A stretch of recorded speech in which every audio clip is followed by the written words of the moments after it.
तू सोच समझ रे भाई, यदि है थोड़ी सुघड़ाई। शरणागत री शान रुखारे, विपद व्यथा स्यों काढ़े बार। दुविधा दरखत मूल उखारे, साचो बण सहाई। तू सोच समझ रे भाई, यदि है थोड़ी सुघड़ाई। ये जो धर्म है वह शरणागत है, शरणागत की रक्षा करने वाला है, विपदाओं से व्यथाओं से बाहर निकालने वाला है। जो धर्म की शरण लेता है वह कष्ट विपदा समस्याओं से बाहर निकल जाता है, वह उसका मन भी शांत रहता है, व्यथाओं से मुक्त रहता है। दुविधाओं और चिंता तनाव का जो जाल है वह नष्ट हो जाता है। धर्म ही वास्तव में सच्चा सहायक होता है। कभी न चावे कोई मरणो, सब चावे स्वच्छंद विचरणो। औरा पर अनुशासन करणो, पोते नहीं पुण्याई। तू सोच समझ रे भाई, यदि है थोड़ी सुघड़ाई। कोई भी जीव मरना नहीं चाहता, प्रत्येक जीव स्वच्छंद विचरण करना चाहता है, कोई पराधीन बनना नहीं चाहता। और व्यक्ति का जो पुण्य है वह प्रबल नहीं है, तो दूसरों पर अनुशासन भी जो है वह सफल नहीं होता है। मरना कोई नहीं चाहता, परंतु आयुष्य पूर्ण होने पर जीव की मृत्यु हो जाती है।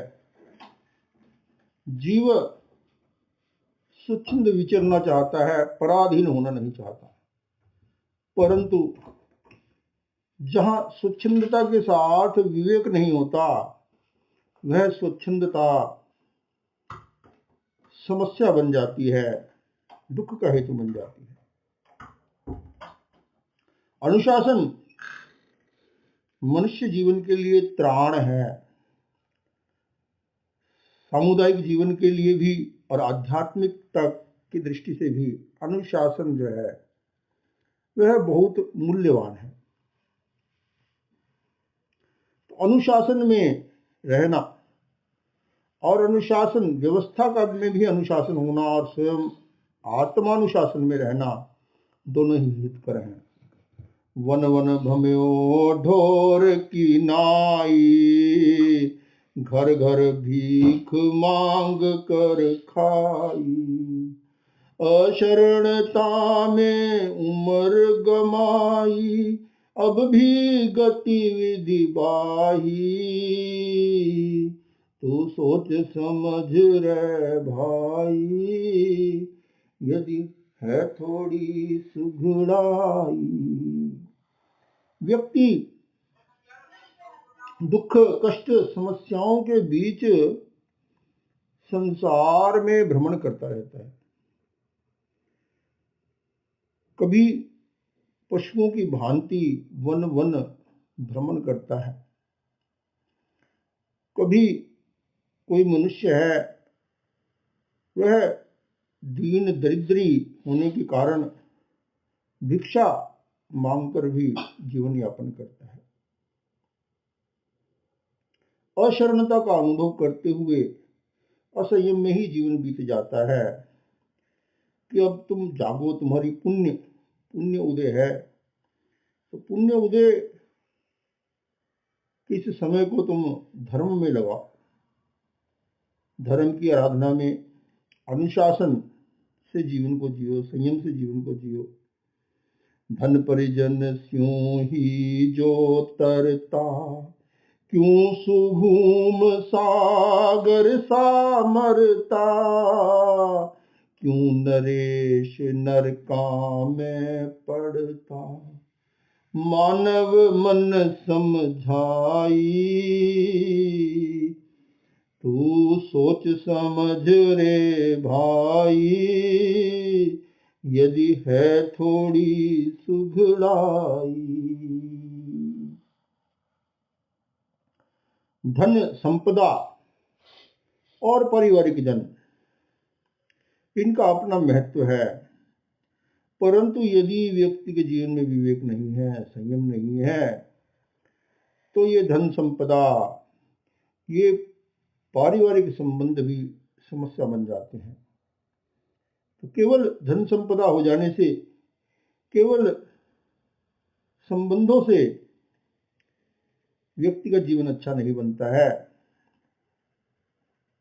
यदि धन संपदा से और विपुल संबंधों से व्यक्ति श्रेष्ठ बनता, तो सुभूम और सागर जैसे जो महान रिद्धिशाली संपदाशाली लोग थे,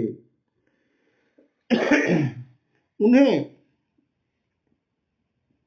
उनका जो दुखद भविष्य, उनकी दुर्गति नहीं होती।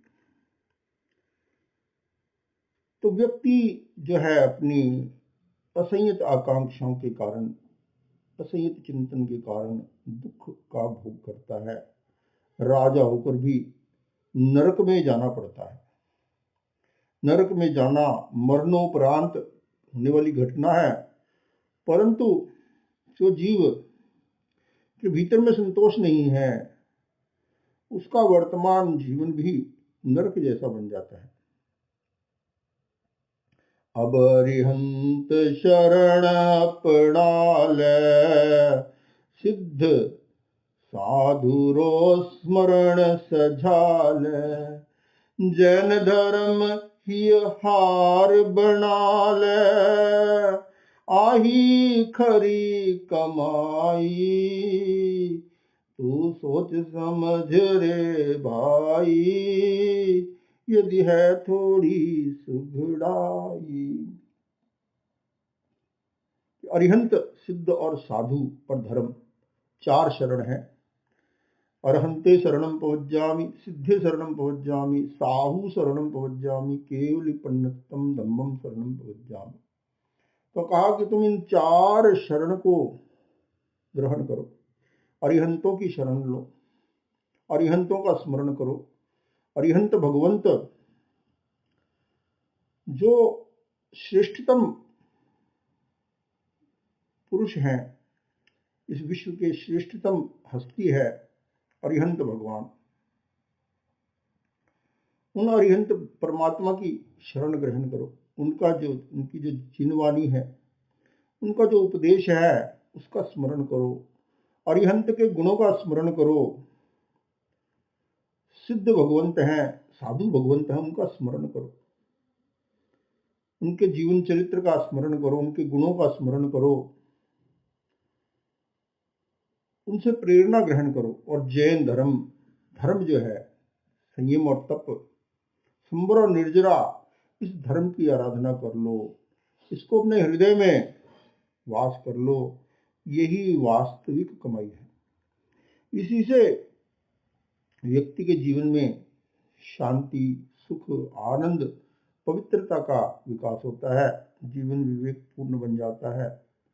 आचारू सुख दुख रा साथी, स्वार्थिया सब ज्ञाति नाती, तुलसी सुध मन संत अनाथी, प्रबल भावना भाई, तू सोच समझ ले भाई, यदि है थोड़ी सुघड़ाई। कि सुख हो चाहे दुख हो, यदि व्यक्ति के जीवन में धर्म की शरण है, अरहत सिद्ध साधु भगवंतों की शरण है, तो वह अपने लक्ष्य से भ्रांत नहीं होता। उसका वह शांति आनंद का जीवन जीता है। सुख और दुख दोनों ही स्थितियों में उसका मानसिक संतुलन बना रहता है। वह ये समझना आवश्यक है कि ये संसार स्वार्थ से भरा हुआ है। स्वार्थ